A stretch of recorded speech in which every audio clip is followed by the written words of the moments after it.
Hello മക്കളെ, welcome back to Xylem Learning. It's me റിമാവിസ് ആണ്. Yes, transportation and communication system എന്ന ചാപ്റ്ററിൽ വളരെ ഇമ്പോർട്ടൻ്റ് ആയിട്ട് മക്കൾ പഠിക്കേണ്ട ഒന്നാണ് കമ്മ്യൂണിക്കേഷൻ, അല്ലെങ്കിൽ ആശയവിനിമയം എന്താണെന്നുള്ളത്. എന്താണ് കമ്മ്യൂണിക്കേഷൻ എന്ന് പറഞ്ഞാൽ, എന്താണ് ആശയവിനിമയം എന്ന് പറഞ്ഞാൽ, ഒരു വ്യക്തിയിൽ നിന്ന് മറ്റൊരാളിലേക്ക് അല്ലെങ്കിൽ ഒരു സ്ഥലത്ത് നിന്ന് വേറൊരു സ്ഥലത്തേക്ക് എന്താണ് ആശയങ്ങൾ കൈമാറുന്നതിനെയാണ് നമ്മൾ കമ്മ്യൂണിക്കേഷൻ അല്ലെങ്കിൽ ആശയവിനിമയം എന്ന് പറയുന്നത്. അപ്പോൾ ഈ ഒരു കമ്മ്യൂണിക്കേഷൻ സിസ്റ്റത്തിനെ രണ്ടായിട്ട് ഡിവൈഡ് ചെയ്തിട്ടുണ്ട്. ഒന്ന് ഇന്റർപേഴ്സണൽ കമ്മ്യൂണിക്കേഷൻ, വ്യക്തിഗത ആശയവിനിമയം. രണ്ടാമത്തേതോ മാസ് കമ്മ്യൂണിക്കേഷൻ അല്ലെങ്കിൽ ബഹുജന ആശയവിനിമയം എന്നൊക്കെ പറയും. ഓക്കെ, അപ്പൊ എന്തായിരിക്കും ഈ വ്യക്തിഗത ആശയവിനിമയം എന്ന് പറഞ്ഞാൽ?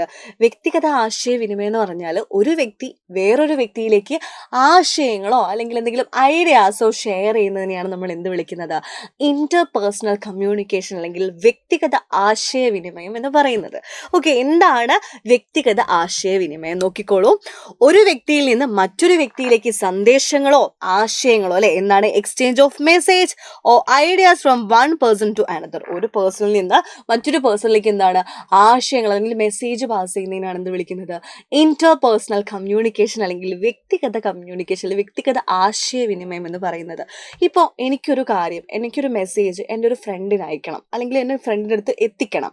അപ്പം അതിനെയാണ്, അതായത് ഒരു വ്യക്തി വേറൊരു വ്യക്തിയിലെ എനിക്ക് എൻ്റെ ഫ്രണ്ടിന് അയക്കണം. അപ്പം ഞങ്ങൾ തമ്മിലുള്ള ആ ഒരു കമ്മ്യൂണിക്കേഷനെയാണ് എന്ത് വിളിക്കുന്നത്?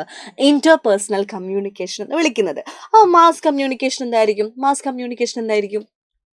കമ്മ്യൂണിക്കേഷൻ എന്ന് പറഞ്ഞാൽ, അപ്പോൾ എനിക്കൊരു ഇൻഫർമേഷൻസ് എന്താ ഒരാളിലേക്കല്ല ഒരുപാട് പേരിലേക്ക് എത്തിക്കണം. ആ ഒരു സംഭവമാണ് എന്ത്? മാസ് കമ്മ്യൂണിക്കേഷൻ എന്ന് പറഞ്ഞാൽ. ഓക്കെ, നമുക്ക് നോക്കാം.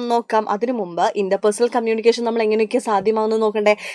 നമ്മൾ ഇൻലാൻഡ് ഉപയോഗിച്ച് telegraph, telephone, then email, mobile phone, ഈ ഒരു മാർഗങ്ങളിലൂടെയാണ് നമ്മൾ എന്ത് നടത്തുന്നത്? വ്യക്തിഗത ആശയവിനിമയം നടത്തുന്നത്. നമ്മൾ ഫോണൊക്കെ അല്ലെങ്കിൽ മെയിൽ ചെയ്തിട്ടോ അങ്ങനെയൊക്കെയല്ലേ ഇമെയിൽ ചെയ്തിട്ടോ ഒക്കെയാണെന്ന് നമ്മുടെ ഐഡിയാസോ അല്ലെങ്കിൽ നമ്മുടെ എന്തെങ്കിലും ആശയങ്ങളോ അല്ലെങ്കിൽ ഇൻഫർമേഷൻസോ ഒക്കെ പാസ് ചെയ്യണമെങ്കിൽ നമ്മൾ ഇതൊക്കെയല്ലേ യൂസ് ചെയ്യുക.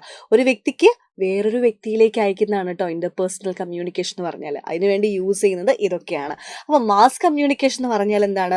ഒരു സന്ദേശമോ ഒരു ആശയമോ അല്ലേ, അതായത് ഡെലിവറി ഓഫ് മെസ്സേജ് ഒരു idea to a large chunk of people. അതായത് ഒരു മെസ്സേജോ അല്ലെങ്കിൽ ഒരു ആശയമോ ഐഡിയാസോ എന്താണ്, ഇൻഫർമേഷൻസ് ഒക്കെ എന്താണ്, ഒരുപാട് ലാർജ് നമ്പർ ഓഫ് പീപ്പിൾസിന് എന്താണ് അയച്ചു കൊടുക്കണം. അപ്പം അതാണ് എന്ത്? മാസ് കമ്മ്യൂണിക്കേഷൻ എന്ന് പറയുന്നത് അല്ലേ. അതായത് ഒരു സന്ദേശമോ ആശയമോ വലിയൊരു ജനവിഭാഗത്തിലേക്ക് എത്തിക്കുക എന്നതാണ് എന്ത്? മാസ് കമ്മ്യൂണിക്കേഷൻ എന്നതുകൊണ്ട് അർത്ഥമാക്കുന്നത്.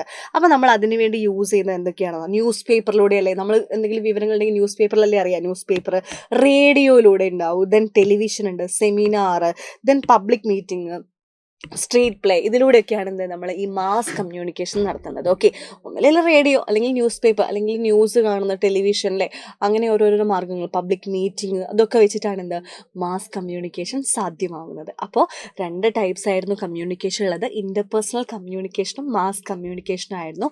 അപ്പോൾ അത് മസ്റ്റായിട്ട് എൻ്റെ മക്കൾ പഠിച്ചിരിക്കണം. അപ്പോൾ ഇതേപോലത്തെ കുഞ്ഞു വീഡിയോസ് ആയിട്ട് മിസ് ഇനിയും വരുന്നതായിരിക്കും. ബൈ.